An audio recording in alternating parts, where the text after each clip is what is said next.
안녕하세요. 해피바이러스입니다.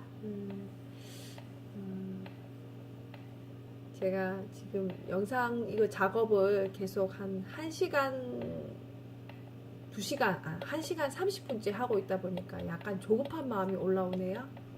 편안하게 또 찍어보도록 하겠습니다. 오늘은 월간 정토 9월에 나와 있는 삶의 종에서 주인으로 100일 출가는 감동이다. 읽어드리도록 하겠습니다. 유급과 아버지의 권유로 선택한 100일 출가.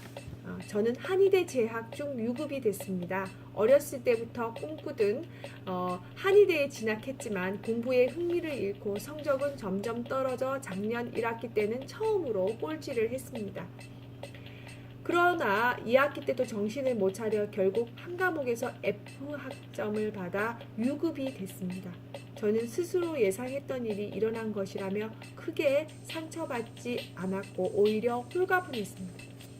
부모님은 겉으로는 크게 내색하지 않으셨지만 놀라고 화가 나셨는지 100일 출가를 갔다가 군대를 가면 좋을 것 같다고 말씀해 주셨습니다. 결국 아버지의 권유로 100일 출가를 선택했습니다. 그저 부모님께 죄송한 마음과 약간의 눈치 같은 걸 더 보기 싫었고 군대를 현역으로 갈지 말지 고민하는 시간을 갖고 싶다는 생각으로 100일 출가를 하게 된 것입니다. 사실 저는 이래도 좋고 저래도 좋은 그럴까요 형입니다. 국토대장정, 한강자전거 투어, 소록도 봉사활동 등 다양한 경험을 했지만 모두 부모님의 권유에 따른 일이었습니다. 지금 생각해보면 주체적으로 행동하지 못한 적이 많은 것 같습니다. 100일 출가 역시 시키는 대로 그럴까요?로 그냥 결정했던 것 같습니다. 종으로 살던 나, 주인의식을 알게 되다. 그런 제가 종 노릇을 하는 것은 사실 쉬웠습니다. 100일 출가에 와서 예하고 합니다 라는 명심문을 가지고 사는 것은 그리 어렵지 않았습니다. 시키는 대로 하면 되니까요. 그러나 1시간 정도로 주어진 개인 소임 시간인 해우소 청소 시간은 저에게 지옥과도 같았습니다.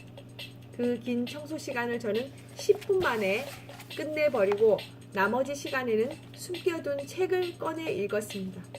하루 일과 중 제일 떳떳하지 못한 시간이었고 이 시간이 다가오면 마음이 괴롭기까지 했습니다. 다른 사람들은 다들 열심히 하는데 나는 또 왜 이러고 있나 자각하면서도 혼자 해야 하는 청소 시간을 꽉 채우는 것은 불가능해 보였습니다. 그렇게 3주 가까운 기간 동안 청소법에는 큰 변화 없이 빗자루질과 걸레질 몇 번으로 청소를 끝냈고 제 눈에는 그 이상 할 일이 보이지 않았습니다. 그래서 나머지 시간에는 졸거나 몰래 교재를 읽었습니다. 그러던 어느 날 서울 서초법당에 NGO 탐방을 가게 됐습니다. 우연히도 2층 남자 화장실 청소 소임으로 배정돼 2박 3일간 2번 하게 됐습니다. 그중 첫날은 혼자 하고 둘째 날은 문경에서 함께 올라온 한 법우와 함께 하게 됐습니다. 첫날 화장실 청소는 역시나 문경의 그것과 다르지 않게 보이는 만큼만 했습니다. 둘째 날은 법우의 지도하에 청소를 하는데 청소법에 엄청난 충격을 받았습니다. 주어진 시간에 맞춰서 청소하면서 먼지 냄새 등을 눈에 띄게 지워나가는 모습이 너무나 멋졌고 꼼꼼하게 주인의식을 가진 행동거지에 큰 감동을 받았습니다. 그 이후 문경에 돌아온 저의 해우소를 대하는 마음가짐은 180도 달라졌습니다. 솔숲 해우소의 냄새를 내가 없애보리라 다짐하듯 꼼꼼히 배운 대로 적용했고 결과는 대성공이었습니다.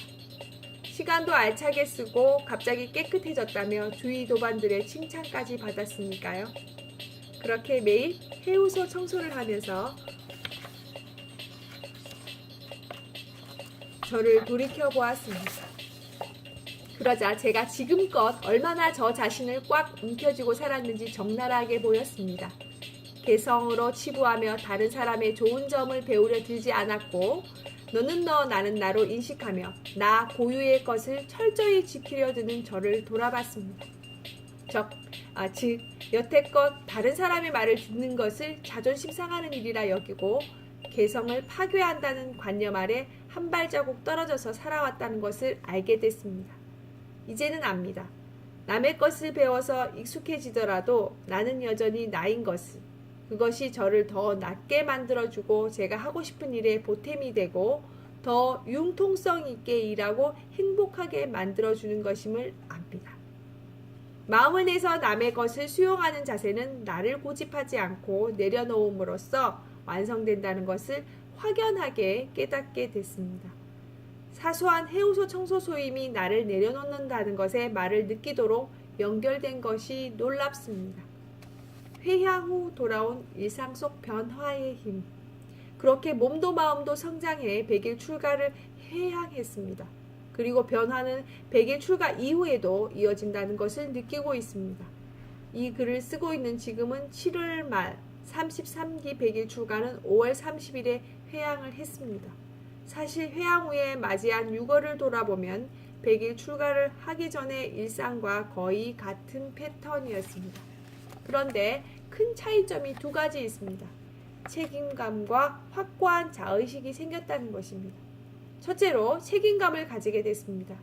100일 출가를 하면서 매일 500배 정진을 했고 책임질 수 있는 사람이 되겠습니다라는 기도문을 되뇌었는데 100일 출가가 끝나고 나서도 빠지지 않고 매일 500배를 하며 역시 똑같이 책임감을 가지고 정진하고 있습니다. 두 번째는 확고한 자의식이 생겼다는 것입니다. 지금까지 수동적으로 살았고 특히 부모님의 말은 거의 거역하지 않았습니다. 그런데 100일 출가가 끝난 후에는 오히려 내 입장을 쥐고 변명만 한다며 엄마는 답답해했습니다. 그러다 6월 중순쯤 엄마와 깊은 이야기를 나눴습니다. 100일 출가 다녀와서 왜 이렇게 변명만 하고 합리화하면서 당당하냐고 말씀하셨습니다. 그래서 저는 엄마의 말이 엄마 입장에서 맞지 객관적으로 옳은 건 아니다. 내 입장에서 보면 그럴 수밖에 없다면서 엄마의 생각을 바꾸려 들었습니다. 저는 문경에서의 공부를 총동원해서 변명이 아니라고 했지만 엄마는 계속 답답해하고 슬퍼했습니다. 그렇게 한참을 이야기하는 사이 제 깊은 마음에서 계속 내 고집만 하고 있구나를 깨닫게 됐습니다.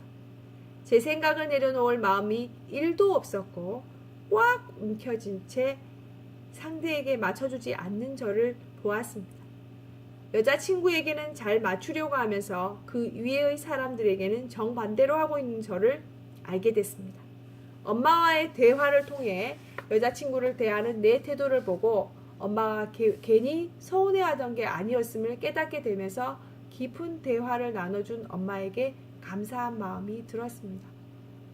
감사하다고 제 생각을 조금 내려놓고 맞추겠다 말씀드리고 화해했습니다. 늘 내 생각 없이 따르기만 하던 제가 주관을 갖고 대화도 나눌 수 있게 됐고 또 문제가 생겼을 때 마음의 밑바닥을 보아낼 수 있다는 힘이 생겼다는 것은 제게 정말 큰 변화였습니다. 바라지를 통해 배운 주는 것의 기쁨과 행복. 7월에는 문경에 가서 3000배도 하고 명상 수련 바라지 34기 100일 출가 일체의 장 바라지를 쭉 이어서 했습니다. 예전 같으면 후덥지근한 공양간에서 다른 사람의 수련을 바라지하며 시간을 그토록 할애한다는 것은 마음이 전혀 나지 않고 불편했을 텐데 주변 도반들이 권유했을 때 크게 불편해하지 않고 가볍게 해볼 수 있었습니다. 바라지를 하며 받는 것보다 주는 것의 기쁨을 어렴풋이 알게 됐습니다. 무더운 여름 바라지를 해보며 주는 일을 연습해보니 마음이 참 따스하고 가벼워지고 상쾌해짐을 느낄 수 있었습니다. 100일 출가를 통해 이때까지 제가 수동적으로 받기만을 갈구했음에도 그 사실을 모른 채 참 많이 괴로워했음을 알게 된 것이 참 감사합니다. 기왕 하게 된 휴학 1년 더 연장한 뒤 하고 싶은 일들에 도전해 보려고 합니다. 이제는 크게 두렵지 않고 잘 해낼 수 있을 것 같아 참 행복합니다. 네, 이 글을 읽으면서 저도 덩달아 행복해지네요.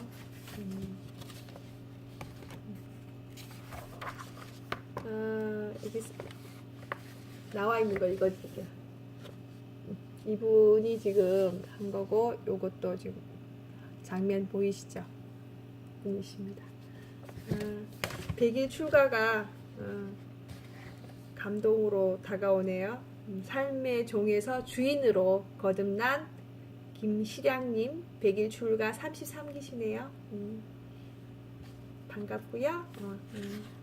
감동이었습니다. 여러분도 100일 출가 한번 가보시는 건 어떨까요? 네, 저는 해피바이러스였습니다. 오늘도 행복하시고요. 구독, 좋아요, 댓글 해주세요. 사랑합니다. 오늘 엄청 길었어요. 10분 넘었어.